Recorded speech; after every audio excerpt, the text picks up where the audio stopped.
bagaimana suatu alur, suatu instruksi, ya, ada sini PC, ada DR, ya, lalu di sini ada control unit, di sini ada LU, di sini ada register, lalu di sini ada memory address, di sini ada data.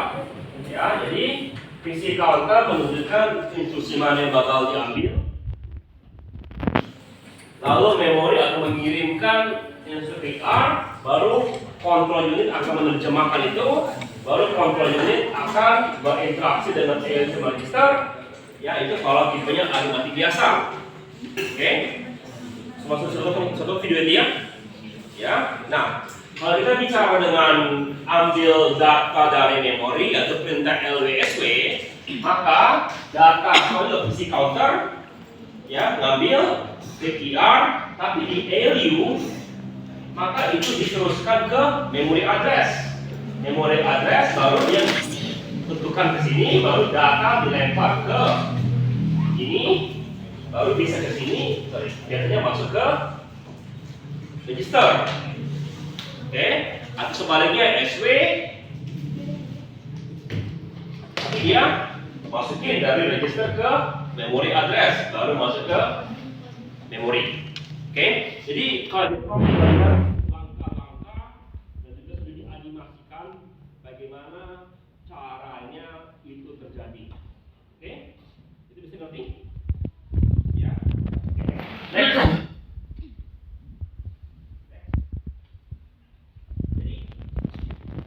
Sebelumnya, beberapa minggu sebelumnya kita sudah mau pelajari tentang memori hierarki sama interface. Tapi sekarang kita punya masalah, kita memikirkan bagaimana komputer kalian itu bisa menjalankan banyak instruksi sekaligus secara bersamaan. Next. Ya, jadi agenda kita adalah pada fundamental, pada standar, bagaimana kalau tidak jalan secara tidak menggunakan super scale architecture, SIP sama file processing, sama GPU architecture. Next. Jadi minggu sebelumnya, 2 minggu sebelumnya, ya kita sudah mempelajari tentang multi core era. Jadi kemarin kita bilang, ya, bahwa komputer sekarang ada gap, ada pembatas secara fisik, bahwa tidak mungkin secara fisika ya meningkatkan kecepatan CPU melebihi berapa giga gitu. Kenapa? Karena kan itu berarti di aliran listrik. Bahan yang di aliran listrik itu panas. Maka banyak panas itu akan meleleh. Ini ada bahan dan fisiknya. Jadi gimana caranya? Jadi sekarang dibikin, jangan bikin satu yang sama, tapi bikin bikin paralel. Ya, paralel. Nah, sekarang juga adding more cores so pada level, tapi bagaimana dengan single core-nya? Ya, bagaimana cara kita bisa meningkatkan atau buat kerja kita lebih efisien? Next. Jadi apa kita akan pelajari ini? Pertama akan mempelajari 5 langkah pipeline, identify structure-nya, lalu melihat bagaimana order intra sama membandingkan. Next. Oke, fakta fundamental. Next. Jadi kemarin atau 2 minggu sebelumnya sudah sempat kita pelajari tentang contoh saya punya mesin cuci. Ya. Oke, lalu aku pengen cuci baju 15 kilo, tapi baju yang itu hanya bisa cuci 5 kilo. Jadi kita lakukan cuci, peras, jemur, tapi itu bisa dilakukan secara bersamaan. Jadi pas aku lagi cuci, ya, pas lagi jemur, bagian cuci bisa dipakai oleh 5 kilo berikutnya. Nggak perlu aku nunggu sampai selesai jemur baru cuci. Ya, itu dianggap dengan pipeline. Kenapa? Karena kita sekarang bisa membagi bagian-bagian menjadi langkah-langkah yang bisa dilakukan secara bersamaan. Oke, next.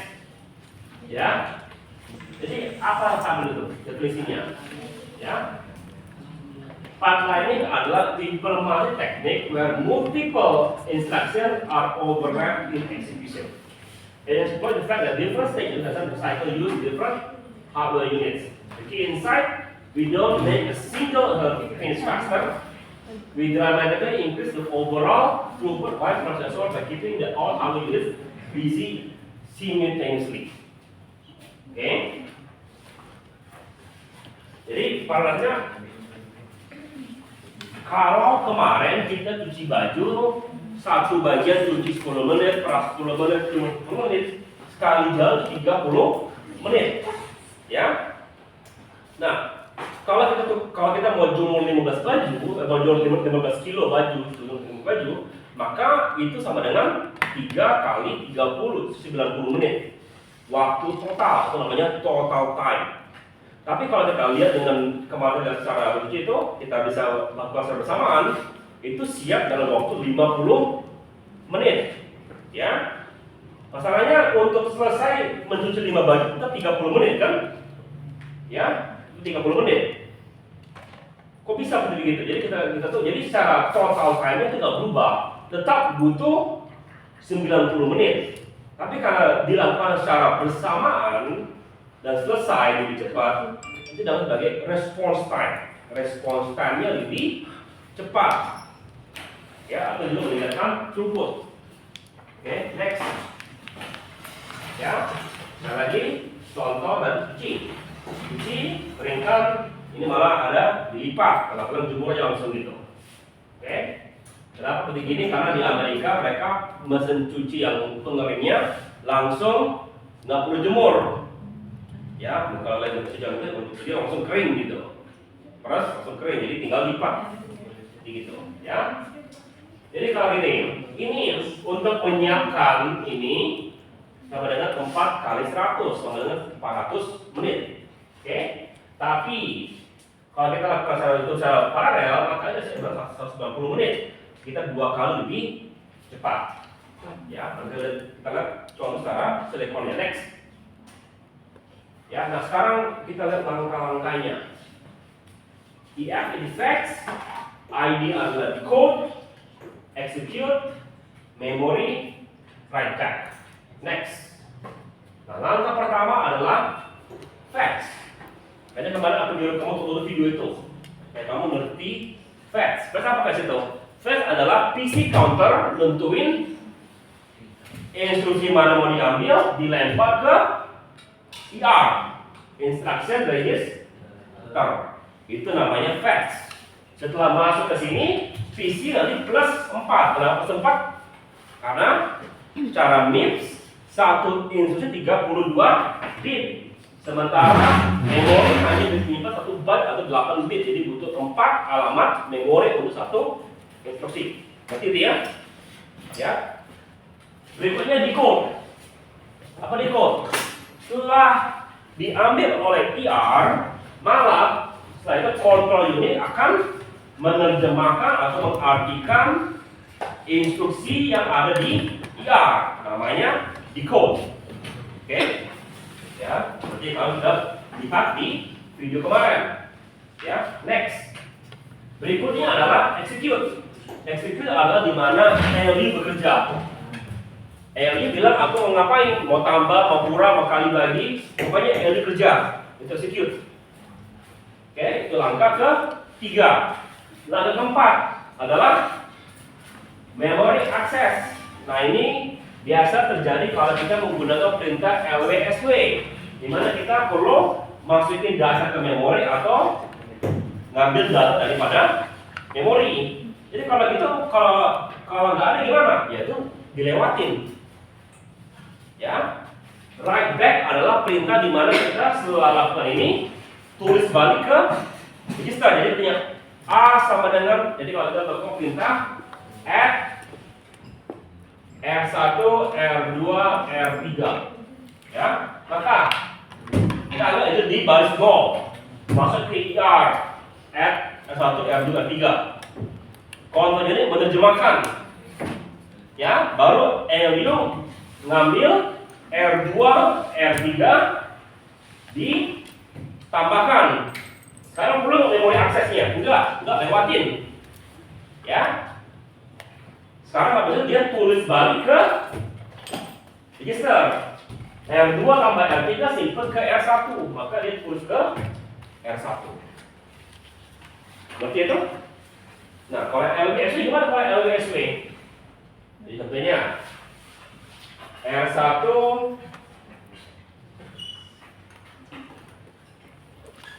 contohnya alamat 1000 gitu. Contohnya gitu ya. Ya, alamat 1000 tapi intinya di R5 gitu. R5 kita anggap R5 itu nilainya 1000 gitu sini. Ini 1000. Ini R5 bagi R5. Maka langkah adalah isi counter bilang ini kita anggap ini baris ke-4. Ingat isi counter ke-4 kan? Baris ke-4 masuk ke sini, counter unit menerjemahkan ambil R5. Sekarang berapa dari R5? 1000 masuk ke LU. Nah, kalau dia tidak ada angka immediate, kalau ada kan yang offset. Kalau nggak offset, maka angka 1000 akan langsung diteruskan oleh LU masuk ke memori address. Jadi sekarang ini 1000. Lihat 1000 di sini masuk ke sini. Itu langkah ke-4, yaitu mem. Oke. Setelah itu write back. Tuliskan balik ke R1.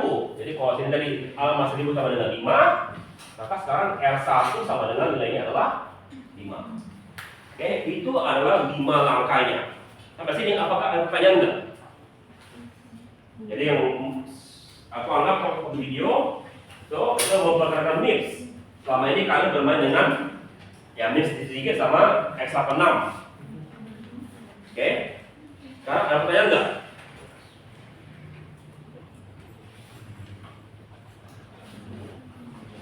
Ngerti 5 langkahnya? Fetch, decode, execute, mem, sama write back. Ngerti ya? Oke. Next. Oke. Nah, kita lihat secara video begini.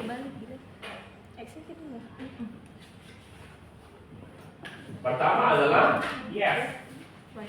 Kedua adalah apa? Decode. Tiga, execute. Keempat, mem.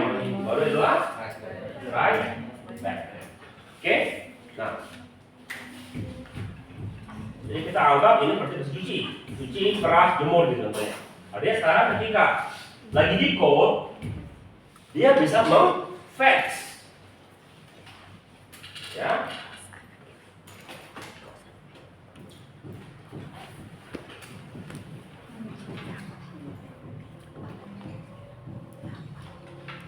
Oke, ngerti ya?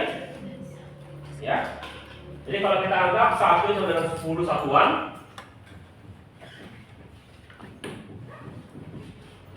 untuk mengerjakan 2 sama dengan perlu 60 waktu siap.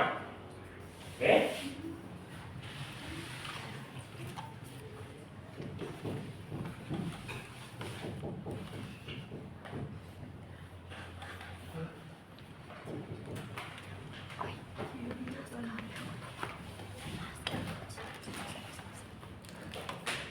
Ya, sederhana ya.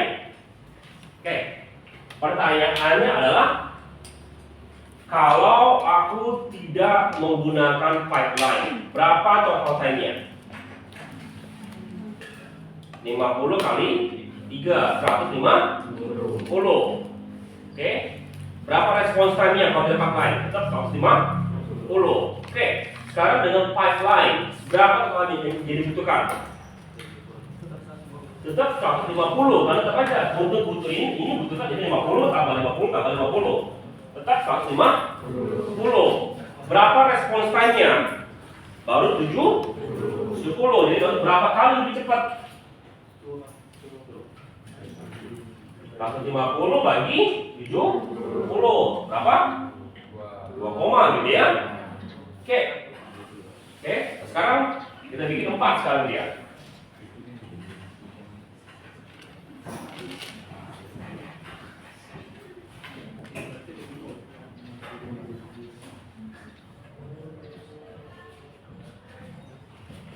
Sekarang berapa dia? Sekarang berapa total time-nya? 200 dibagi 200. dibagi 8. Berapa response time-nya? 80. 80. 200. Berapa? 80. 80. Sekarang berapa lebih cepatnya? 200 dibagi 80. Berapa sekarang? 2,5. 2,5. 5. Tadi ini berapa? 2,1. Ini sekarang 2,5. Berapa 5 sekarang?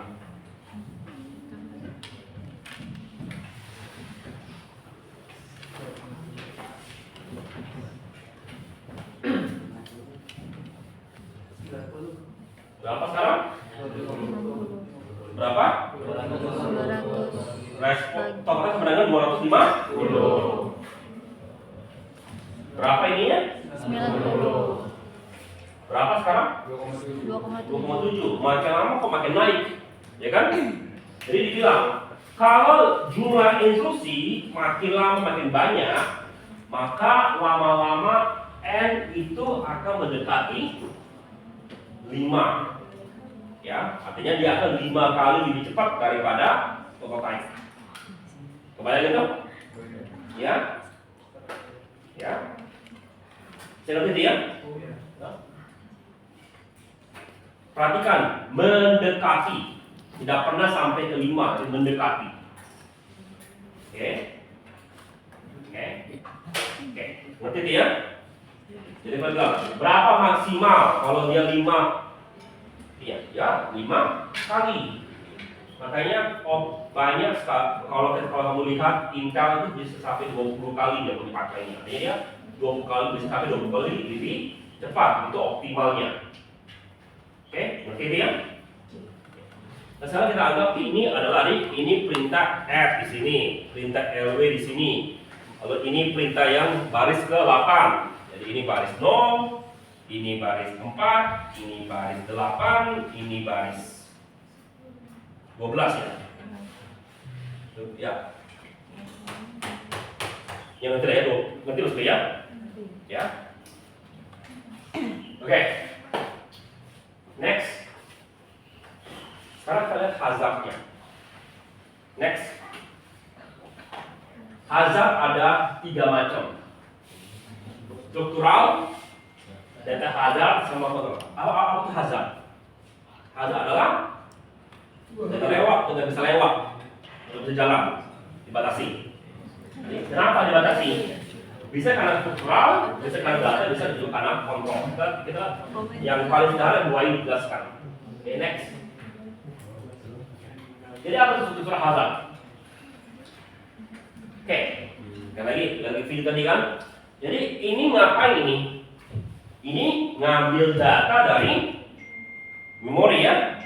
Ini ngapain? Ini juga ngambil data dari memori. Itu sebenarnya nggak boleh berjalan secara bersamaan. Itu dinamakan sebagai namanya struktural hazard. Jadi lihat di sini. Ini sama ini bisa bentrok. Ya. Tapi tadi kan ada bilang kan kalau ini adalah F. Ini F tadi kan? F kan dia tidak menggunakan bagian memnya, jadi nggak apa-apa ada if di situ. Oke? Yang jadi masalah kalau ini adalah perintah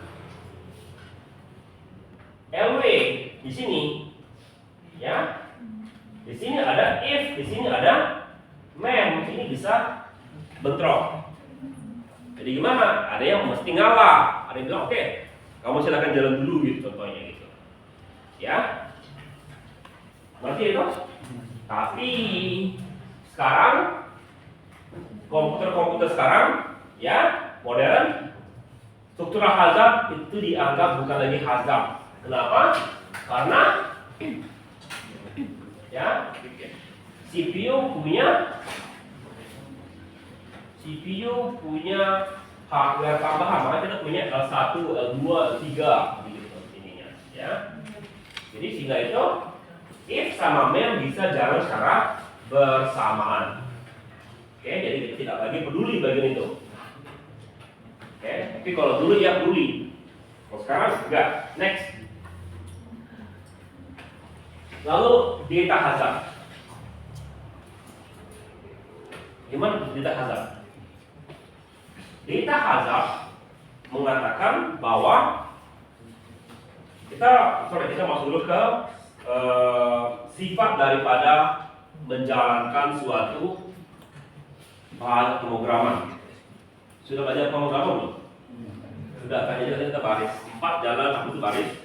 Misalnya baris pertama, baru jalan baris kedua. Ya, itu dinamakan sebagai sekuensial. Jadi program itu mesti jalan secara sekuensial, secara urutannya.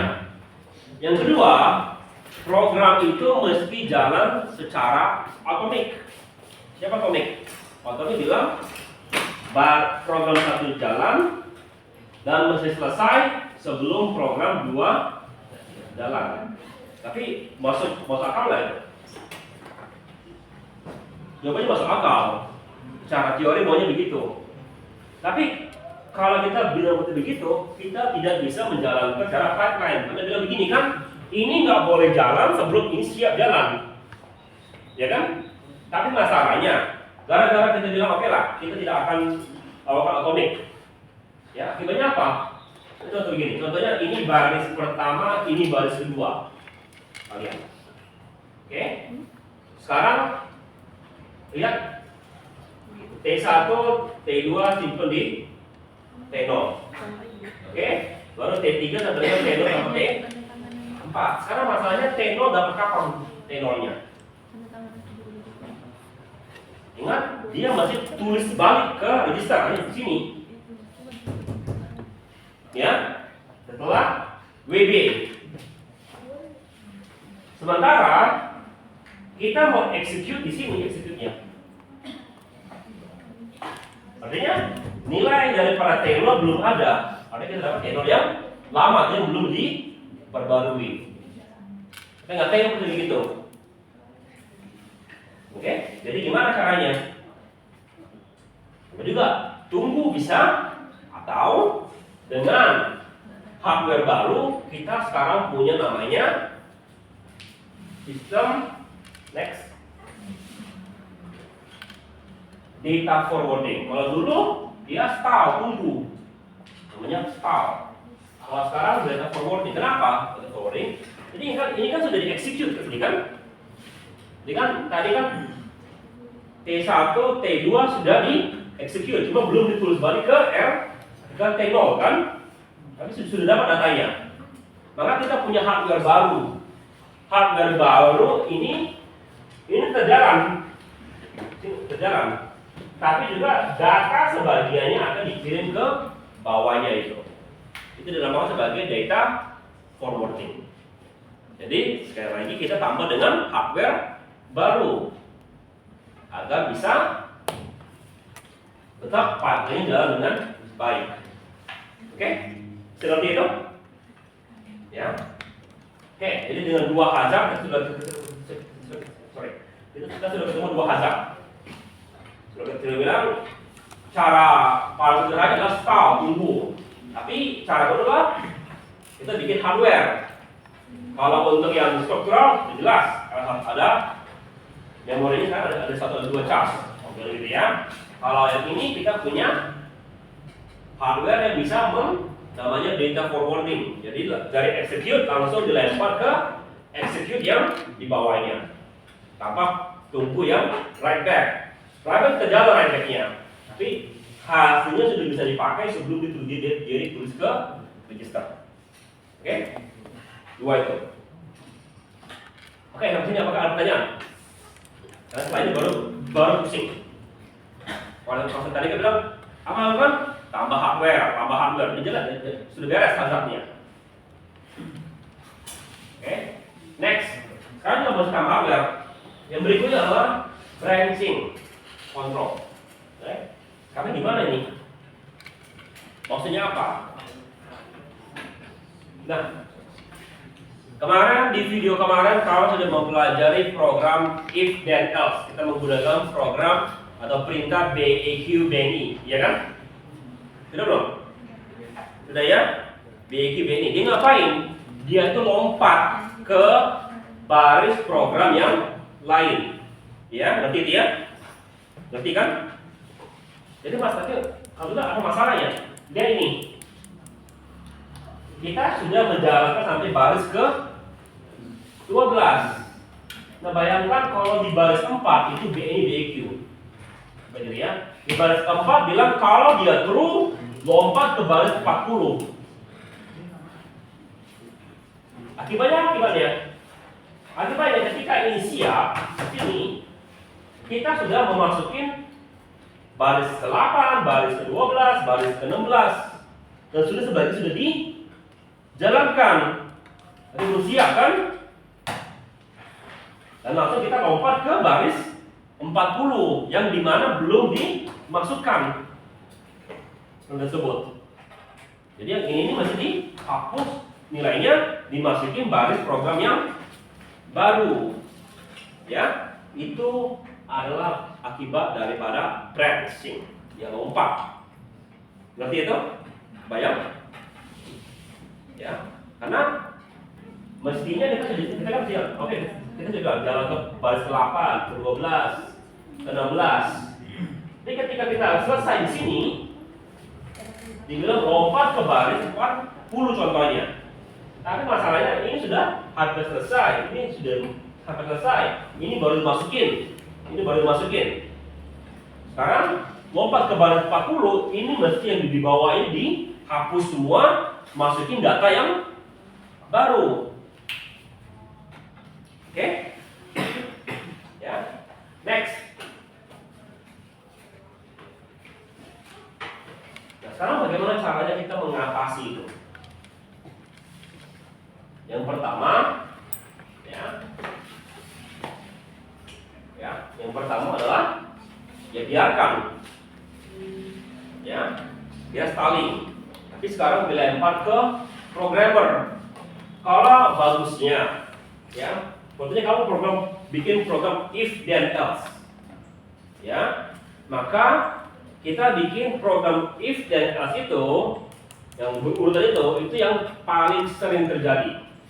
Jadi contohnya, if dia perempuan, itu kan 50-50. Kita nggak suka yang 50%. Kita maunya nanti begini. If kamu mahasiswa Unsri, berapa besar kemungkinan orang login ke Unsri yang masuk Unsri? Besar gitu kan?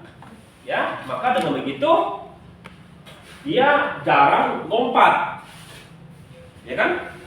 Jadi dengan begitu dia lebih efisien. Itu yang pertama. Jadi dirancang sesuai dengan coding tersebut, dirancang agar lebih efisien. Oke, yang kedua, dynamic.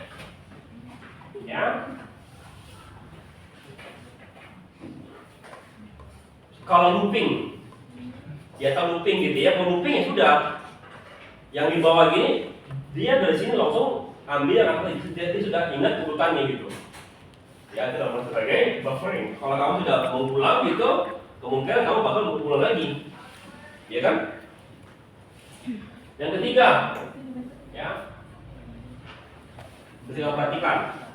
Jadi ada statik, ada yang dynamic. Statik tadi itu biarkan aja. Kalau dynamic, diulang yang kemungkinan bakal diambil. Oke, masalahnya apa yang terjadi kalau kamu salah di sini atau salah di sini? Maka dia mesti mengosongkan isi ini, dimasukin dengan data yang baru. Oke, jadi kalau itu berapa lama setahunnya? Jadi contoh ini di sini selesai. Berapa lama dia nunggu? Ya mestinya kan langsung sudah tinggal jalan WD kan? Enggak, sekarang dia mesti nunggu IF lagi. Jadi kalau tadi begini bentuknya.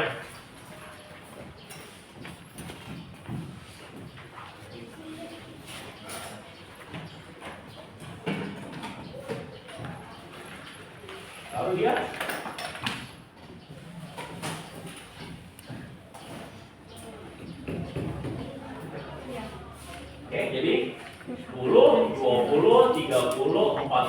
50, 60 ada isinya karena belum di load dari L0.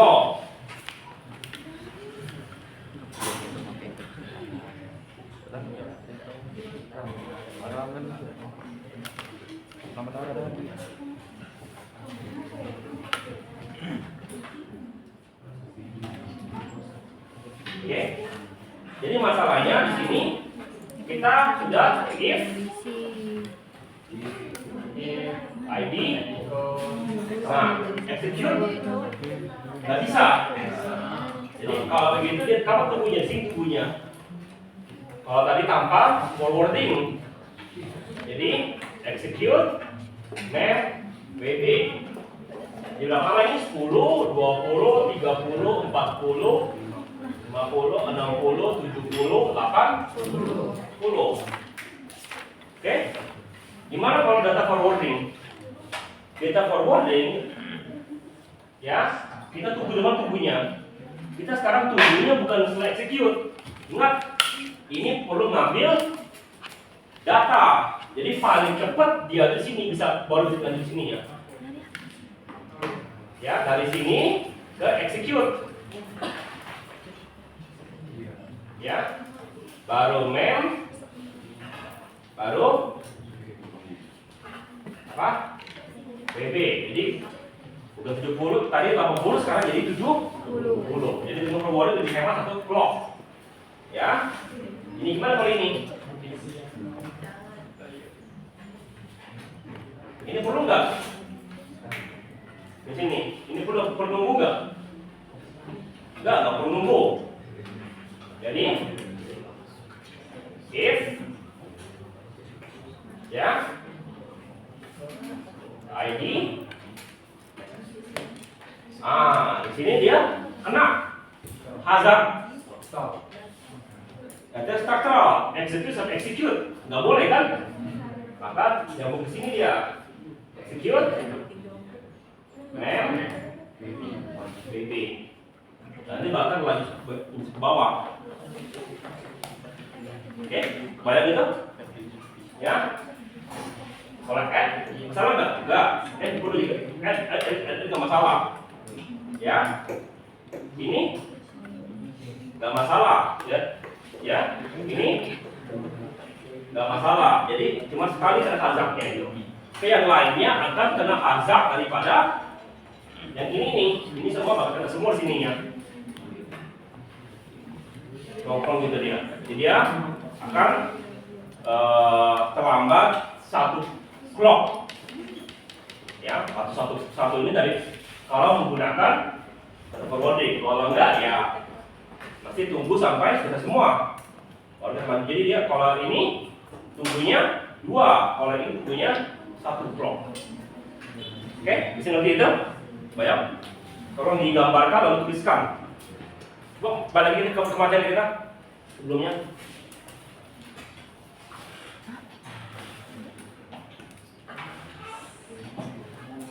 Oke, udah. Silakan. Maju. Ya, sebenarnya kita pengennya 1 clock. Itu jangan maksimal 1 instruksi. Maunya adalah lebih dari 1 instruksi. Ya. Maka bisa nggak? Yes. Ini adalah akhir pada dasar level formalism atau super scalar architecture. Next.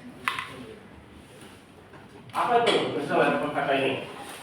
ELP means how many instructions in a program can be safely executed at the same time without any difference between them. Compiler dan hardware both work to find and exploit perintah tersebut.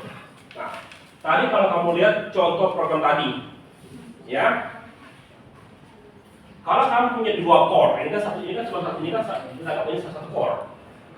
Begini dia. Kalau dual core gimana kalau dual core? Kalau dual core kita tidak peduli terhadap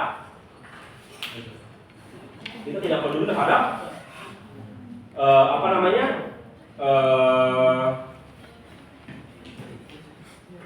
Data apa struktur hazard. Kenapa? Karena sekarang ada 2 core-nya. Apa yang kita pedulikan?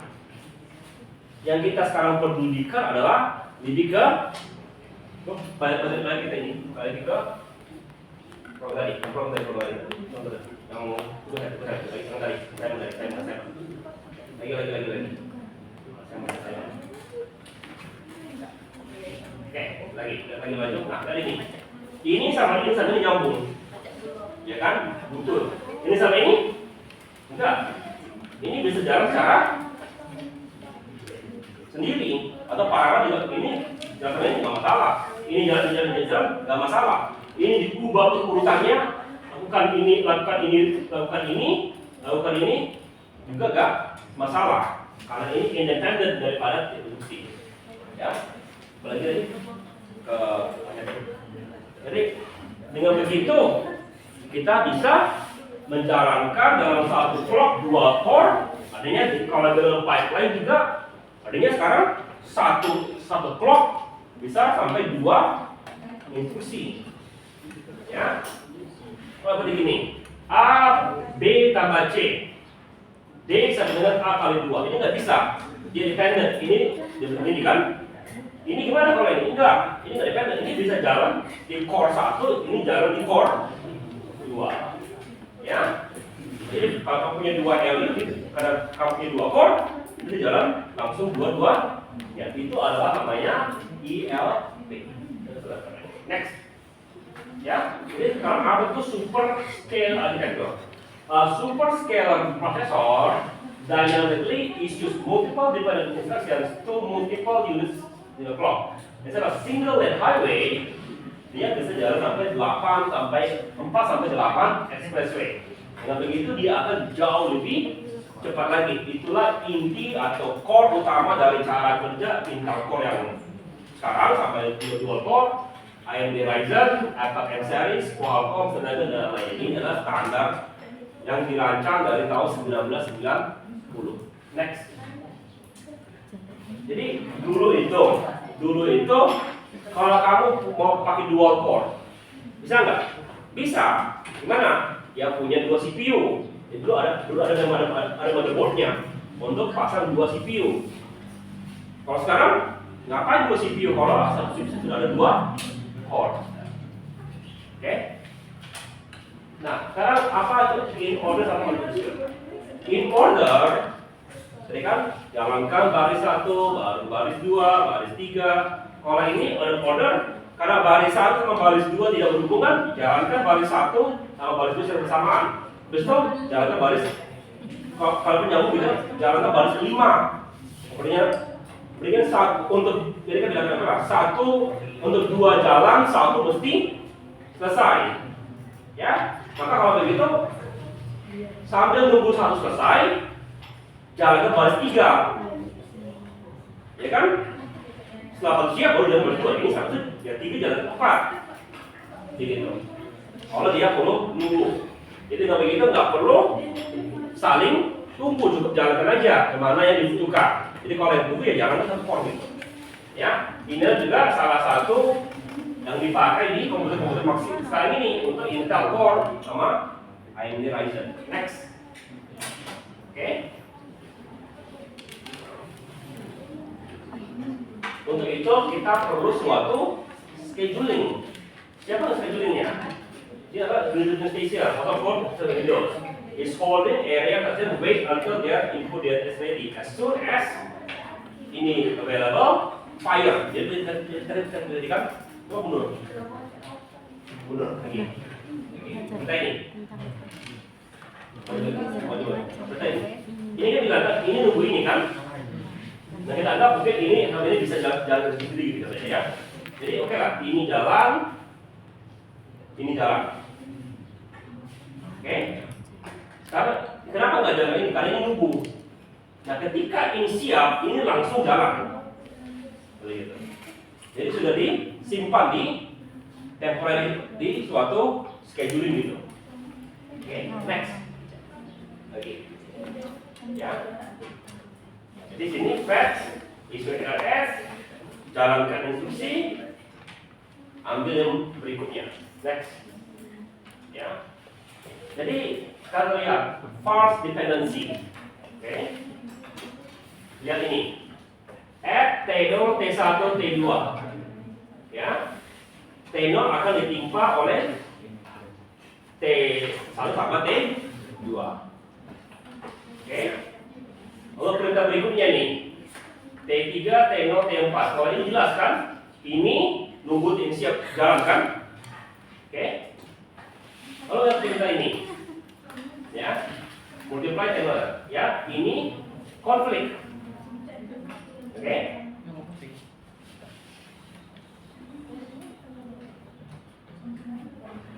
Ya, ini konflik.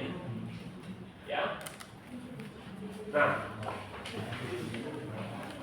untuk itu ada beberapa masalah untuk itu. Jadi kalau kita ini dijalankan sebelum ini siap, maka kita kemungkinan T0 yang berikutnya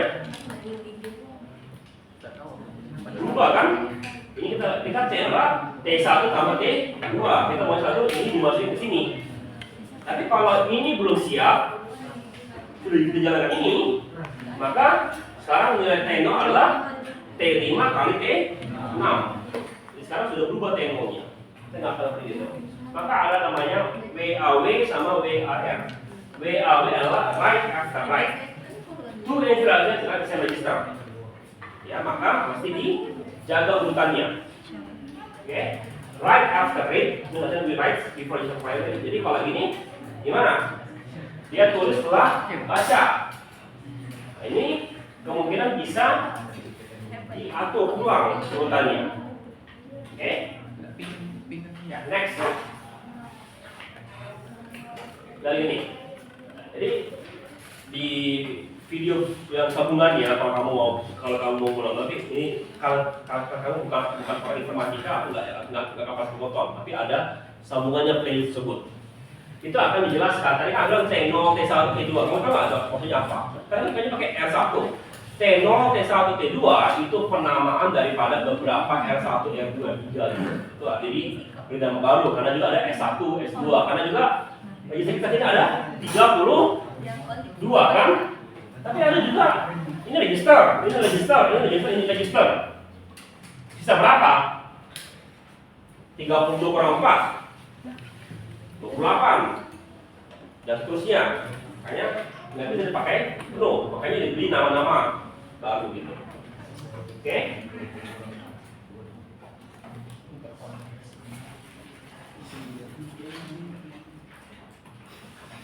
Next. Nah, untuk itu bagaimana kita pengennya?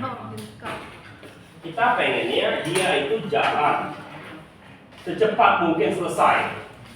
Salah satunya cara kita cheating adalah menjalankan secara tidak berurutan. Oke? Tapi kita ingin hasilnya seperti coding itu dijalankan secara sekuensial dan atomik. Maka kita perlu punya RAB. RAB bilang oke, setelah hasilnya dapat, kita baru urutkan lagi hasilnya. Oke, jadi contoh, mundur lagi. Coba ini apa ya? Perintah yang ini yang saya. Oke,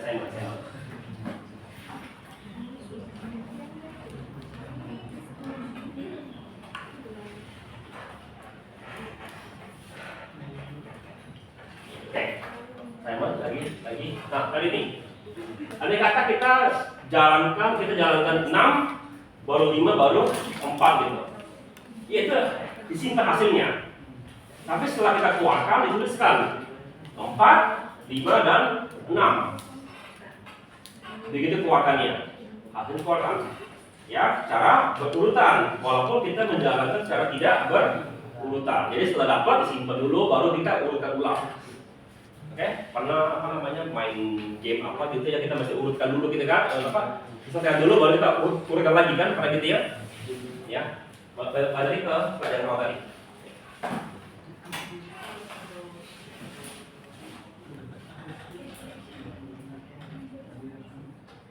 Oke, maju lagi. Jadi, oke, ya. Jadi cara ngambil adalah ambil dulu, baru instruksi itu dijalankan secara tidak berurutan, baru setelah itu urutkanlah berdasarkan ROP-nya. Oke, next.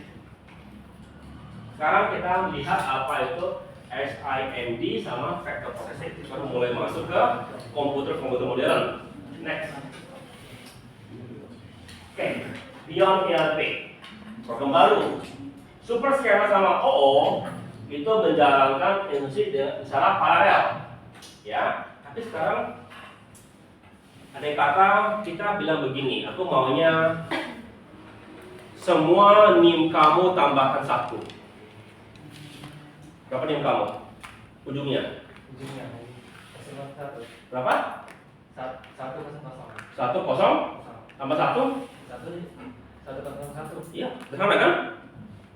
Ya, tapi kalau kita mau melakukan superscalar begitu, ya, kalau sederhana. Kalau sederhana, oke, sekarang semua NIM kamu tambahkan 1. Langsung bisa dengan cepat kau tambahkan. Ya, ya, karena operasi sederhana. Oke, kamu nggak perlu, tapi kalau aku bilang oke, tolong NIM kamu ubah ke binary, baru kamu ribet kan? Nah, karena agak ribet mencatatnya. Tapi kalau cuma tambah 1, sederhana. Jadi kamu anggap kalau yang pernah ubah ke binary itu adalah operasi tipenya yang gitu. Tapi kalau kita bicara image processing, itu pada rasanya operasi sederhana matematika, di mana core yang sederhana kita nggak perlu sampai jalankan sampai sekompleks itu menjalankan, nggak perlu cuma tambah kali kurang gitu. Karena apalagi yang bilang, tolong semuanya langsung aja tambahkan gitu, dah selesai. Ya, itu malah bagus dia gitu. Begini. Oke, jadi contoh gitu ya. Kalau kita punya suatu gambar 4K, itu sekitar 8 juta instruksi. Ya. Kalau kita jalankan secara superscalar, kalaupun itu 2 instruksi, Anda kan lihat, sekali mengubah ini satu instruksi, kamu perlu mengubah 8 juta. Berapa kita core kalian?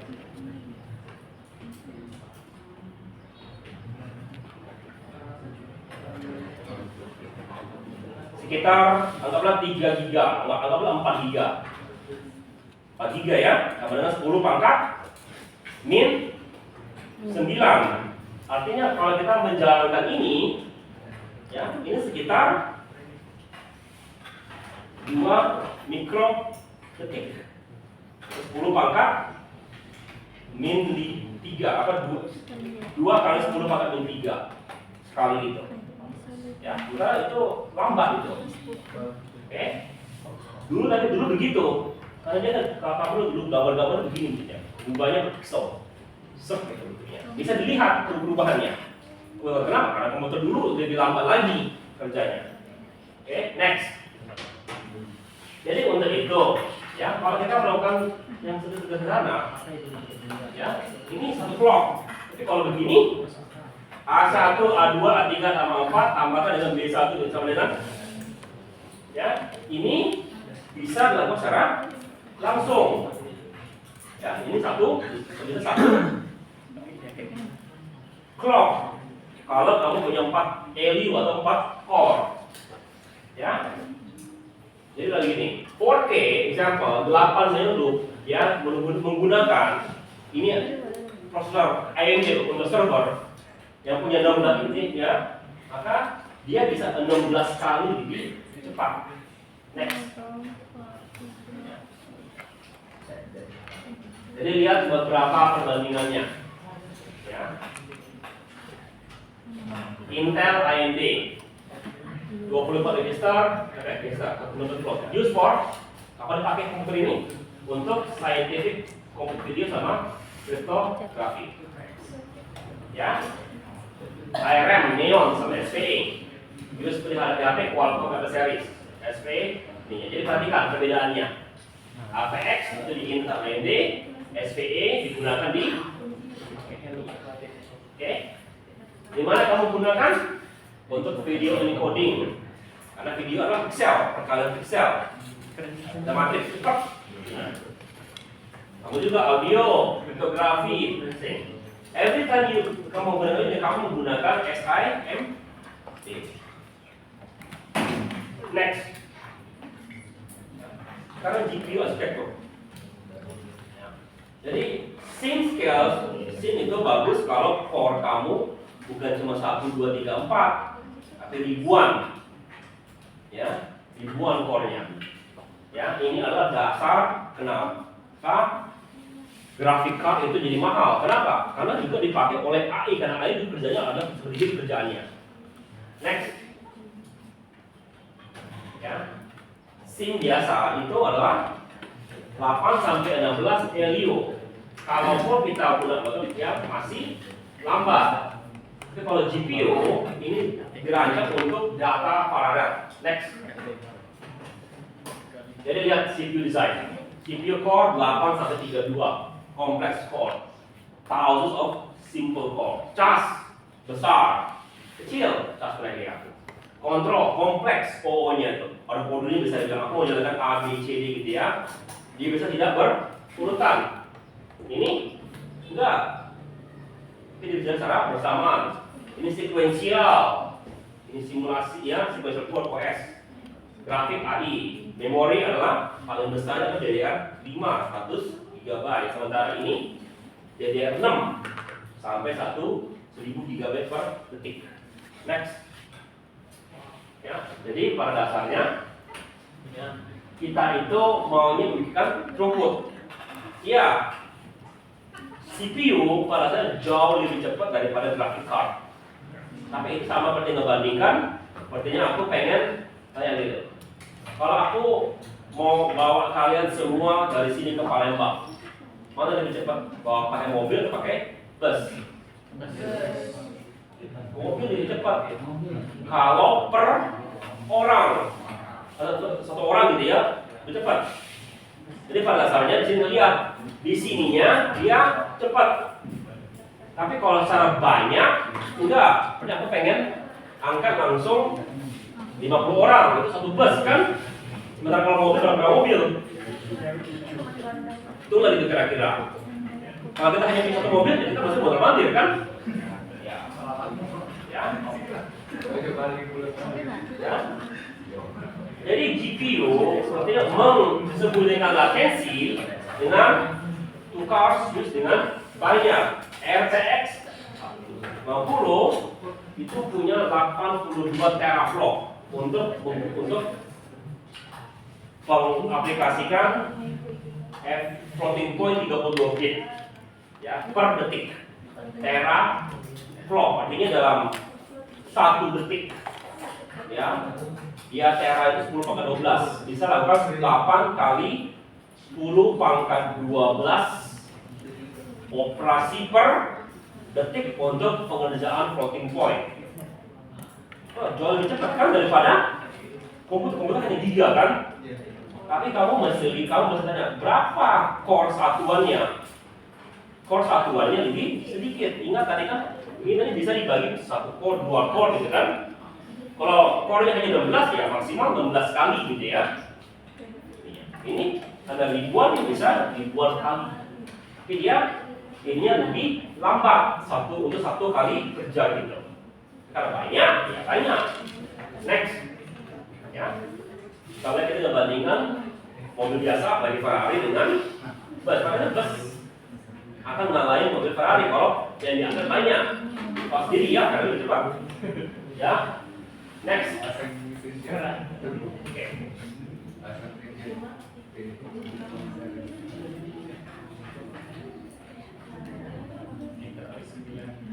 Jadi GPU hardware, NVIDIA is organized according to streaming mood processor (SM). This SM is a small part seperti ini. Dozens of pseudo cores menggunakan untuk operasi floating point 32 atau integer 32 dengan LU. Kita punya tensor core, automatic operation, set mode, and charge. Lalu juga ada scheduler yang bisa melakukan eksekusi secara bersamaan. Secara komparasi ya. Intel A9 Bios 13 24 core is dengan kompleks OO-nya. Ini 28 kali 128, artinya sama dengan core-nya adalah jadi 128 16.000 core. Jadi pada dasarnya GPU punya sekitar 642 lebih banyak core daripada Intel. Tapi untuk operasi sederhana dia cepat. Untuk operasi kompleks Intel masih lebih bagus. Ya, next. Jadi ini adalah beberapa istilah-istilah yang kita praktikan depannya. GPU termasuk threads. Adalah sesuatu yang bisa jalan secara mandiri, threads. Hardware organized differentiating fixing called warp. Jadi kumpulan thread adalah warp. 30 thread. Kumpulan dari itu dinamakan sebagai block sama grid. Kumpulan daripada warp. Oke, next. Apa perbedaannya? GPU use SIMT, single instruction multiple thread.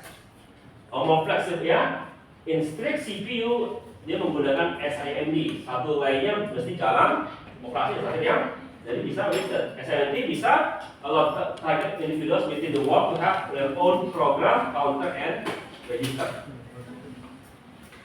Nah, ketika kita bicara dengan branching lagi, ya, if then else, ya, SIMT bisa menghandle thread dengan masking thread, but if branch execute, then else thread juga. Jadi kalau gitu gimana? Jadi kadang-kadang kita punya if then else, oke? Tadi kita bicarakan dia mesti menghapus yang kalau if then else ya kan, lompat ya kan, mesti hapus pakainya kan? Ya. Tapi kalau kamu punya dua core, kenapa nggak dijalankan dua-duanya sekaligus? Kalau dijalan-jalankan dua-duanya sekaligus, pas ketemu di sini, ya, maka ini kan juga dijalankan kan? Ini juga dijalankan. Lalu kita tinggal pilih masuk ke sini atau masuk ke sini.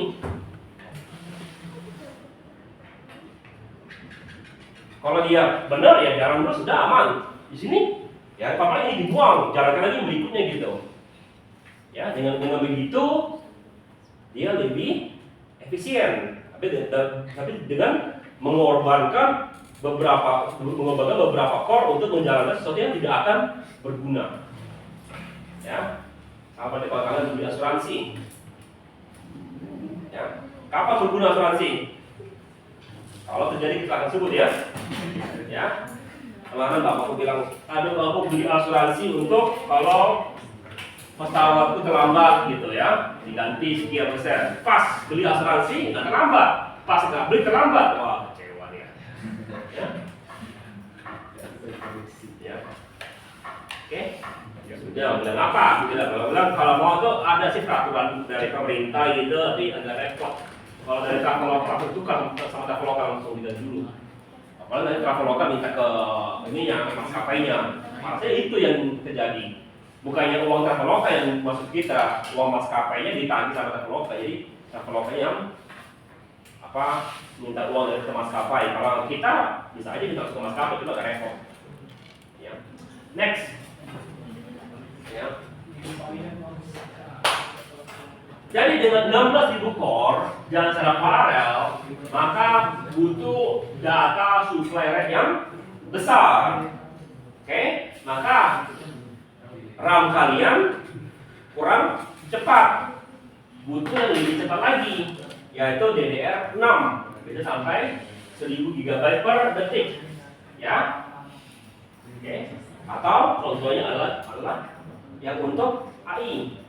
H100 yang harganya 25 juta minimal. Ya, minimal. Itu sampai 3,350 GB per detik. Memorinya khusus untuk AI. Ya, wajar lah mahal. Harganya 25 juta. Ini berapa harganya? Yang 5090 maksimal 8 juta. Ya. Coba berapa sih 5090? Apa harganya? Ya, maksimal 9-11 juta gitu. Sementara H100, kamu dapat 20 juta sudah untung. Berapa harga? 5.090.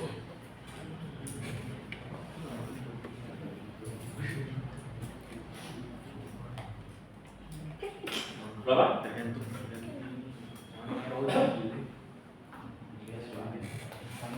70 juta. Berapa? 70 juta. 70 juta. Kita cari tempat 6 sampai 25. 60.000. Kenapa salah berapa? Oh salah, ini 25.000 dolar maksudku. Ya, ini 25.000 dolar, jadi ini sekitar 9.000 dolar sebenarnya kita. 9.000 dolar, 5.000 dolar ya, 5.000. Ini 25.000 dolar. Ini enggak terlalu murah. 25.000 dolar, ini 5.000 dolar plus 10.000 dolar tergantung. Kamu beli dengan siapa gitu. Kalau MRR-nya itu sekitar 5.000 dolar, harga dari pabrik. Kalau kebalik bukan juta dolar. Oke, next. Ya. Kenapa GPU butuh? Kenapa AI butuh GPU? Karena ya AI pada dasarnya adalah perkalian matriks. Untuk single GPT-3 involve operasi TensorFlow yang bisa sampai triliunan, ya. Maka GPU ini bagus karena emang itu kerjaannya, ya, untuk merender gambar. Sampai bagus untuk AI. Itu yang orang awal-awal nggak tahu gunanya. Tahu orang dulu GPU itu gunanya adalah untuk main game. Setelah itu untuk cryptocurrency. Nah, setelah AI muncul, maksudnya sudah orang tahu, dan bukannya orang nggak tahu bagus untuk AI. Yang mereka nggak tahu itu adalah bagaimana dapat uang. Ya, baru orang beli kan, kalau kita bisa investasi dapat uang banyak ya, orang baru mau beli. Jadi akhirnya dulu itu karena belum ketahuan bagaimana AI itu bisa dipakai untuk menghasilkan uang. Sekarang dengan data center itu dipakai untuk, ini aku sekarang ya, aku mau cari tahu. Seperti aku ya, seperti kita lomba gitu. Aku punya AI, kamu mau punya AI. Biasanya aku menang. Ya. Bukti yang kemarin itu adalah sekitar 3 tahun lalu ada turnamen poker. Poker kartu gitu ya. Jadi peraturannya adalah cuma ada boleh satu orang di meja. Tapi dia boleh konsultasi temennya. Temennya nggak bisa lihat kartu temen yang lawan-lawannya. Tapi dia temennya bisa bilang, itu sekian. Oke? Tapi tidak dilarang temennya megang HP sama laptop. Jadi dipakailah sama dia. Temennya bilang, kasih lihat ininya, kasih lihat ininya. Masalahnya semua orang boleh seperti gitu. Cuma masalahnya dia yang pertama kali ngelakuin, langsung repot, langsung heboh lah gitu. Ini melanggar peraturan nggak? Enggak. Karena peraturan dia tidak boleh pegang HP atau laptop. Dia boleh konsultasi temennya. Temennya tidak dilarang pegang HP atau laptop. Ya sudah. Dengan adanya AI dan AI khusus untuk main poker, bukan AI biasa. Ya, seperti kalau AI khusus untuk main catur gitu ya, kalah gitu. Yang para penanya siapa yang juara catur? Itu kalah dengan komputer. Kalau yang pertama sekarang sih dia bilang dia nggak mau lagi main dengan komputer. Ya,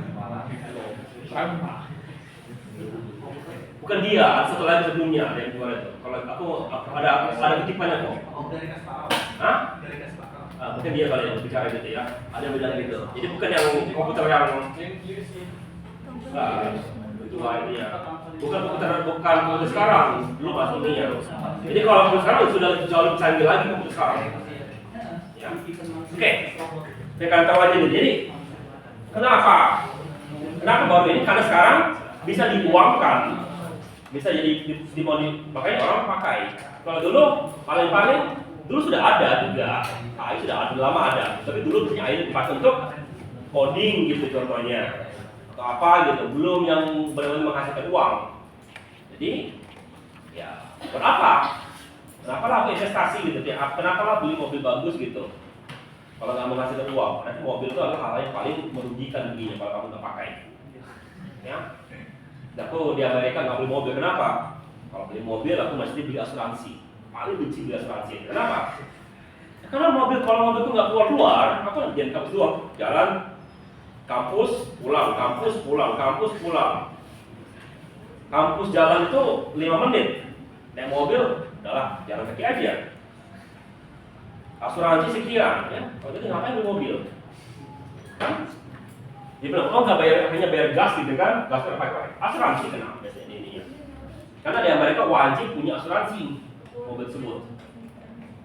Ya, ada pajak lah, gitu. Juga pasti bayar pajak. Ya, ya plus pajak. Oke, next. Ya, jadi sekarang gini. Jadi lihat gini. Komputer sekarang ini bicara dengan grafik. Kenapa? Karena orang sekarang bilang yang penting sekali adalah grafik cardnya atau AI cardnya. AI card. Gimana cara kerjanya? Standar CUDA proses one multiply accumulation operation per cycle, satu kali operasi dari satu kali CUDA ada satu kali operasi perkalian. Modern GPUs add a second specialized computer. Ini namanya adalah Tensor Core. Ini khusus untuk matematika dan AI.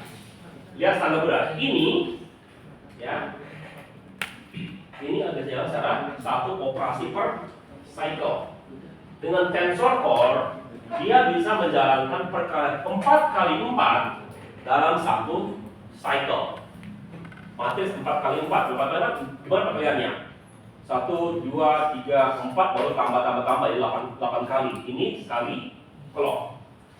Jadi pada adalah 4 kali 4 sama dengan 64 kali perkalian. Ya, operasi. Artinya 64 kali operasi begini. Tapi ini dalam sekali clock. Ya. Untuk floating point precision bisa sampai 1000 teraflops. This is how it is like. It's what makes the current AI boom economical and technically feasible. Jadi sekali lagi, ya, kenapa dulu nggak bisa atau nggak bisa, nggak menguntungkan? Dulu kalau kita begini, kita mesti punya banyak CPU atau GPU yang mahal sekali. Sekarang GPU jadi lebih masih mahal kok, $25, murah $20. Adalah satu mobil. Mahal satu mobil buat kamu mahal. Kalau perusahaan, bank aja punya minimal 20 mobil minimal, kantor cabang kecil gitu. Ya, minimal 8 mobil gitu. Kalau kita satu hardware center 8 mobil atau 8 kuda kar, murah itu buat dia. Ya, buat kita aja mahal. Karena kita bukan orang industri. Kayaknya tugas kalian ini perhatikan, bukan PR buat kalian. Ya, coba sekali lagi kuatkan ilmu dasar kamu ke bidang komputer. Tapi jangan hanya pikirkan yang produk konsumen, karena konsumen nggak punya nilai. Buktinya apa? Nvidia nggak mau mengeluarkan lagi kartu untuk gaming. Kenapa? Nggak menguntungkan. Satu kartu gaming 5.000, jualnya setengah mati. Siapalah mau beli kartu $5.000 di sini? Nggak ada kan? Keluarkan kartu 25.000, itu, ya, belum sempat dibikin sudah sempat dibeli. Sebelum dibikin, bila aku mau bikin 1.000, kalau tak cukup ya 1.000 tak aku mau langsung gitu. Ya, nggak perlu kirim ke distributor, nggak perlu ininya, langsung aja dicup gitu. Tinggal bilang aja aku mau bikin sekian, perusahaan bilang cup gitu. Ya, jadi menguntungkan kan? $25.000, $5.000 nggak? Dipajang-pajang, siapa lah mau beli gitu? Ya, oke. Ya, next. Makanya sebenarnya itu. Jadi kita sudah mempelajari ini 5 tahapan pipeline. Kita sudah mempelajari sedikit tentang Tensor Core. Kita sudah mempelajari sedikit tentang picture daripada prosesor design. Next, ya. Kita sudah tahu tentang sekuensial. Ini sekuensial, tapi secara ganti-gantian, bersamaan gitu ya. Lalu kita bicara tentang pipeline, ya, sekuensial dengan pipeline. Oke, lalu multiscalar. Kalau kita punya 2 core gitu, ini kita bicara cara dua-duanya, maka bisa IPC itu bisa melebihi 1. Oke, lalu ada order. Ya, dengan adanya IPC kita bisa ngambil 2 perintah yang tidak punya hubungan secara bersamaan, jaraknya dua-duanya, cara tidak berurutan. Nah, setelah itu baru kita susun lagi urutannya setelah selesai semua dengan RAB, ROB. Next. Ya, sudah mempelajari pipelining. Ya, kita sudah mempelajari 3 hazardnya. Oke, kita sudah mempelajari superscalar. Oke, kita sudah mempelajari tentang SIMD, di mana satu instruksi bisa banyak data lain. Ada bagus untuk hal-hal yang repetitif. Ini dipakai di mana? Ya, salah satunya di core-core yang CPU. Untuk GPU dia menggunakan SIMT. Ya, di mana core-nya ribuan. Next. Ya, jadi 5 step pipeline, ada 3 hazard, udah untuk kembali sekitar 16.000 lebih. Ya, lalu untuk kalau kita bicara dengan high-end graphic card, jadi R6 itu kita 1 terabyte per detik ngirim data. Ya, jadi bayangkan 1 terabyte selesai ininya. Jadi dulu tuh masih ingat ketika aku baru S1 di Telkom. Dulu itu internet lambat sekali. Jadi kalau download gitu kan muncul progress bar gitu ya. Perspektif Amerika gitu. Lalu kita klik, kenapa kok nggak muncul progress barnya? Jawabannya bukan nggak muncul, pas aku klik langsung siap, saking cepatnya yang ke sana. Jadi nggak pernah ngeliat progress barnya cepet. Jadi tiba-tiba muncul sekitar 10 kali ininya, saking cepatnya. Jadi bayangkan dengan begitu, data itu saking cepatnya kamu nggak tahu lagi bahwa sudah pindah semua ke terabyte gitu. Oke? Ya. Oke, nanti itu. Next. Minggu depan, minggu depan karena minggu depan kita akan masuk ke tugas aja minggu depan itu.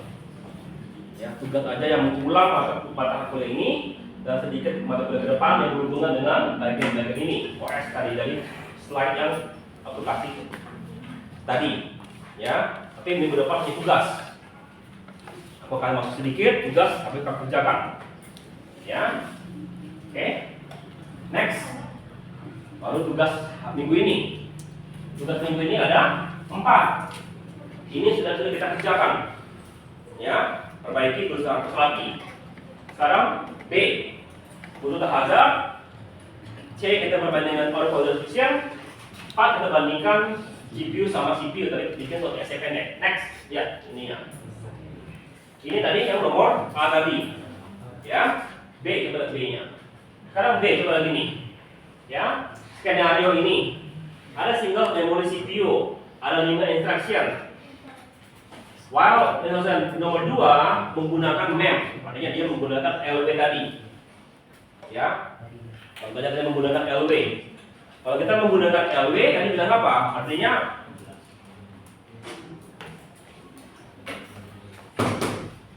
MEM ini akan kena ke if, ya, karena dua-duanya menggunakan memori. Di mana tahu mengatasi tersebut? Jelaskan konfliknya, gimana mengatasinya. Sekarang kalau dengan hardware, apa yang terjadi? Kalau ini hazard, lihat ini. Sudah lihat kan di sebelumnya. Ini sama ini nggak bisa jalan kan sebelum ini siap. Gimana caranya? Oke. Skenario ini kontrol. Lihat ini, dia akan lompat, ngulang. Mestinya kan ini kita anggap perintah 1, ini perintah 2. Mestinya jalankan perintah 3, perintah 5 kan? Tapi ini enggak pernah keluar. Dia ngulang terus gini, sampai ini keluar gitu, 10 kali. Kalau begitu bagaimana caranya? Tadi ada 2, ada cara statik, ada cara dinamik. Kalau statik ya biarkan aja, ya. Kacau kakak kalian. Ya mesti yang kita ini jalankan, masukin, tapi bunyinya mundur lagi kan gitu kan? Ya. Atau kita menggunakan yang tadi mulai pas sudah berpulang, maka kita tuliskan ini otomatis diambil 4, 5, 4, 1, 4 dalam terus. Oke, ya, gimana? Dan apa penaltinya? Next. Nah, sekarang lihat ini dari perintah-perintah ini, kalau kamu punya 2 LU atau 2 core, mana yang bisa dijalankan secara bersamaan tanpa ada konflik? Yang 1, 2 boleh nggak yang samaan? Bisa kan? Jadi 1, 2 boleh, 3 boleh nggak? Bersamaan dengan 4. Tidak.